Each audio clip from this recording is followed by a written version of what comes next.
میں مر کے بھی زندہ ہوں اہل وفا کی محفل میں. کسی شاعر نے کہا تھا میں مر کے بھی زندہ ہوں اہل وفا کی محفل میں، میری محفل میں آ میرا مزار نہ پوچھ. تو یہاں تو مزار بھی ساتھ ہے اور ان کی محفل بھی ساتھ ہی جمی ہوئی ہے، تو دونوں چیزیں اکٹھی چلتی ہیں. ورنہ ہم نے دیکھا ہے کہ لوگوں کے مزار رہ جاتے ہیں، ان کی محفلیں ختم ہو جاتی ہیں، فکر دم توڑ جاتی ہے اور جو ہے وہ مزارات سے ہی لوگ جڑے ہوتے ہیں. یہ ہمارا المیہ بھی ہے کہ ہم جو چیز اٹھانے والی ہوتی ہے اس کو اٹھانے کی بجائے، وہ میں دوستوں کو ایک دن کہہ رہا تھا کہ 11ویں تو ایک علمی نشست تھی حضرت سیدنا شیخ عبد القادر جیلانی علیہ رحمہ کی. اب دور و نزدیک سے لوگ آتے اور ظاہر ہے اتنا لمبا سفر کر کے آئے ہیں تو پھر ان کی جسم کی ضرورت بھی ہے، بھوک بھی لگتی ہے، تو اس کے لیے لنگر کا بھی انتظام کر دیا گیا. لنگر کا انتظام تو ضمناً کیا گیا، اصل تو علمی مجلس تھی، لیکن وہ لنگر رہ گیا اور جو اصل تھی وہ ہم نے اس کو اڑا دیا. تو یہ مزاج ہوتا ہے ہمارا. یہ لوگ عمرے سے واپس آتے ہیں، حج سے واپس آتے ہیں، تو واپس آ کے وہ وہاں کی باتیں سناتے تو مجھے بعض کا بڑا ہوتا ہے. میں دوستوں کہتا ہوں کہ بس اپنا اپنا ظرف ہوتا ہے. تو آ کے وہ سنا رہے ہوتے ہیں کہ بس وہ مدینہ شریف میں بیٹھا ہوا تھا، میرے دل میں آیا کہ بریانی ملے، تو ایک آدمی بریانی لے کے آ گیا. میرے دل میں آیا کہ کوئی جو ہے وہ مجھے پائے مل جائیں، تو وہاں تو لجپال ہیں اور بس یہ دل میں آنے کی دیر تھی. تو ایک صاحب آئے کہ آپ سب پائے کھانے، تو میں ان کے ساتھ چلا گیا اور ماشاءاللہ اتنے پائے. اور یہ مجھے اس سے کوئی اعتراض نہیں ہے، کوئی پائے کھائے تو مجھے کیا نقصان ہے، اور مجھے کوئی اس سے غصہ بھی نہیں ہے. اور دوسرا سرکار کی در سے دنیا اور دین دونوں نعمتیں ملتی ہیں. لیکن مجھے افسوس ہے کہ وہاں بھی پائے ہی کھانے گئے تھے، وہاں بھی جو ہے وہ زردے متنجن اور بریانیوں کی تلاش میں گئے تھے. وہاں تو کچھ اور لینا چاہیے تھا آپ کو، وہاں تو کچھ اور ڈھونڈنا چاہیے تھا. آہ اے ناداں تو ہی چند کلیوں پر کنات کر گیا، ورنہ گلشن میں علاج تنگی داماں بھی تھا. وہاں تو درد دل مانگنا چاہیے تھا، وہاں تو کچھ اور طلب، وہاں تو تہجد کے سجدے مانگنے چاہیے تھے، وہاں تو علم کے اجالے مانگنے چاہیے تھے، وہاں تو امت کا عروج مانگنا چاہیے تھا. لیکن ہم وہاں جا کر کے بھی بریانی مانگ رہے ہوتے ہیں، وہاں جا کے بھی ہم یہ مانگ رہے ہوتے ہیں. تو چونکہ ہمارا ظرف یہ جو ظرف ہوگا اس کے مطابق ہی ہم طلب کریں گے، تو ہمارا تو ظرف بھی بہت چھوٹا ہے. تو میں سمجھتا ہوں کہ اگر کہیں ظرف بھی مل جائے، کہیں شعور بھی مل جائے، عمل کی منزل تو بعد میں آتی ہے، وہ بھی بہت بڑی دولت ہے. آج کل ہم شعوری فقدان کا شکار ہیں، علمی فقدان کا شکار ہیں. ہم فکری طور پہ انتہائی جو ہے وہ پسماندہ ہو گئے ہیں، اور قومیں کبھی بھی اٹھ نہیں سکتی جب تک وہ فکری طور پہ بلند نہیں ہوتی. قوموں کی نہضت، قوموں کی نشت، اس کی بنیادی علم ہے. اور اگر آپ مجھ سے پوچھیں کہ اسلام کا کوئی دوسرا نام، تو میں کہوں گا اس دین کا دوسرا نام دین علم ہے. اسلام کا اگر کوئی دوسرا نام مجھے پوچھنا چاہیں تو وہ دین علم ہے. حضور علم کی تحریک لے کر آئے تھے اور آغاز ہی اقرا سے ہوتا ہے اس دین کا، اور ہمیں پڑھنے پڑھانے کی تلقین کی گئی ہے. اور انسانی شرف کا سبب بھی علم ہے. اپنے مشارکات سے یہ جو ممتاز ہے، مناطقہ کہتے ہیں نطق ہے جو اس کو دیگر مشارکات سے ممتاز کرتا ہے. اعلی حضرت سے پوچھا گیا تو فرمایا کہ انسان کے لیے جو فصل ممیز ہے وہ نطق نہیں علم ہے. علم نے اس کو دیگر مشارکات سے ممتاز کیا، حتیٰ کہ فرشتوں سے بھی ممتاز کر دیا. آدم علیہ السلام کا تفوق جب ثابت کیا تو بوجہ علم ثابت کیا نا. جب فرشتوں نے کہا نحنو نسبح بحمدک ونقدس لک، ہم تیری تسبیح کے ترانے پڑھتے ہیں، تیری تقدیس کے گیت گاتے ہیں، اپنی وفاداری بیان کی، اللہ کی عبادت کا جو ان کا ذوق تھا اس کو بیان کیا. لیکن اللہ نے کیا کہا؟ جو میں جانتا ہوں وہ تم نہیں جانتے. اور پھر کیا ہوا؟ وَعَلَّمَ آدَمَ الْأَسْمَاءَ كُلَّهَا، آدم علیہ السلام کو مختلف اشیاء کے نام سکھائے. اور پھر وہ چیزیں پیش کی فرشتوں کے سامنے کہ ان چیزوں کے نام بتاؤ. وہ نہیں جانتے تھے تو کہا کہ اے آدم تم ان چیزوں کے نام بتاؤ. تو جب انہوں نے بتائے تو کہا میں نے کہا تھا میں زمین و آسمان کی پوشیدہ چیزوں کو جانتا ہوں. اور پھر ان کے لیے سجدے کا حکم ہوا کہ اب تعظیماً ان کے آگے اپنا سر جھکاؤ, اپنی جبین نیاز کو ان کے سامنے جھکاؤ, یا انہنا جو بھی علماء نے لکھا. تو ان کے لیے جو ہے وہ تم اپنے آپ کو جو ہے وہ عجز کے طور پہ پیش کرو, اور ان کا تفوق جو ہے تمہارے اوپر ثابت ہو گیا. کس وجہ سے؟ بوجہ علم. جن چیزوں کے نام فرشتے نہیں جانتے تھے ان چیزوں کے نام جناب آدم علیہ السلام جانتے تھے. تو آدم کا تفوق فرشتوں سے جو ہوا وہ بوجہ علم ہوا. تو پھر علم ممتاز کرتا ہے. وہ کتا جو سیکھ جائے اور کتا جو نہیں سیکھا ہوا, دونوں کے شکار میں فرق ہے. ایک کا لایا ہوا مردار ہے اور دوسرے کا لایا ہوا جو ہے وہ طیب ہے. کتا سیکھ جائے تو ممتاز ہو جاتا ہے, تو انسان کتنا ممتاز ہوگا وہ سیکھ جائے تو یہ سیکھنا ہی ہمارے لیے عزت کا سبب ہے, ہمارے لیے یہی وقار کی علامت ہے. امام فخر الدین رازی نے لکھا کہ وہ چیونٹی جس نے کہا تھا جلدی جلدی اپنی بلوں میں داخل ہو جاؤ, کہیں پیغمبر کا لشکر جو ہے وہ تمہیں اپنے پاؤں تلے کچل نہ دے عدم آگہی کی وجہ سے, یعنی ان کا التفات نہ ہو, توجہ نہ ہو, اور وہ تمہیں اپنے پاؤں تلے رون ڈالے. یہ چیونٹی نے کہا. 3 فرسخ دور ابھی لشکر تھا اور چیونٹی نے پہلے سے ہی اس کو محسوس کیا اور اپنی ہمجولیوں سے کہا. اللہ اکبر. حضرت سلیمان علیہ السلام نے اس بات کو سنا, فتبسم ضاحکا من قولها, اور اس کو سن کے مسکرا بھی پڑے. پیغمبر کے حواس کو اپنے حواس پہ قیاس کرنے کی کبھی بھی بدکاری نہیں کرنی چاہیے. اللہ نے جو پیغمبروں کو شان دی ہے وہ الگ ہے. ہمارے کان کے پردے پہ بھی چیونٹی رکھ دی جائے تو ہم نہ سمجھ پائیں کہ وہ کیا بول رہی ہے. 3 فرسخ دور 9 میل بنتا ہے, 14-15 کلومیٹر بنتا ہے. اتنی دور سے چیونٹی نے کہا کہ جلدی جلدی اپنی بلوں میں داخل ہو جاؤ, اللہ کے نبی کا لشکر بے خبری میں کہیں تمہیں کچل نہ ڈالے. تو اس بات کو حضرت سلیمان نے اتنے فاصلے سے سن لیا. اور ماہرین سے پوچھیں کہ چیونٹی کے منہ میں زبان نہیں ہوتی تو پھر وہ بات کیسے کرتی ہے؟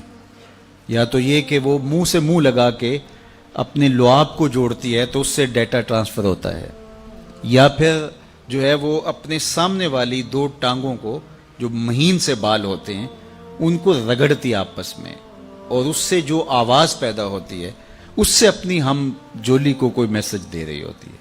پیغمبر کی شان یہ ہے کہ 3 فرسخ دور سے چیونٹی کے مہین سے باریک سے 2 بالوں کے رگڑنے سے جو آواز پیدا ہو اس کو اتنی مسافت سے سن بھی لیتا ہے, اس سے جو مفہوم نکلتا ہے اس کو سمجھ بھی لیتا ہے.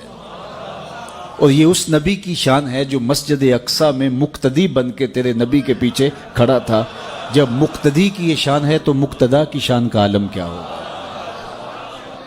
ان کی عظمتوں کا عالم کیا ہوگا. تو کبھی بھی یہ بدکاری نہیں کرنی چاہیے کہ پیغمبر کے حواس کو اپنے حواس پہ قیاس کر لیا جائے. اللہ نے ان کو جو شانیں دی ہیں وہ وراء الورا ہیں. انی ارا ما لا ترون و اسمع ما لا تسمعون. میرے اور آپ کے آقا و مولا نے ارشاد فرمایا جو میں سنتا ہوں وہ تم نہیں سنتے, اور جو میں دیکھتا ہوں وہ تم نہیں دیکھتے. میرے والد گرامی فرمایا کرتے تھے نبی کی تو شان ہی نرالی ہے. صحیح ترمذی میں روایت ہے, اور امام ترمذی کا چونکہ طریق ہے وہ اس کا درجہ بھی بیان کرتے ہیں, اور کہا ھذا حدیث حسن صحیح. یہ حدیث حسن بھی ہے صحیح بھی ہے.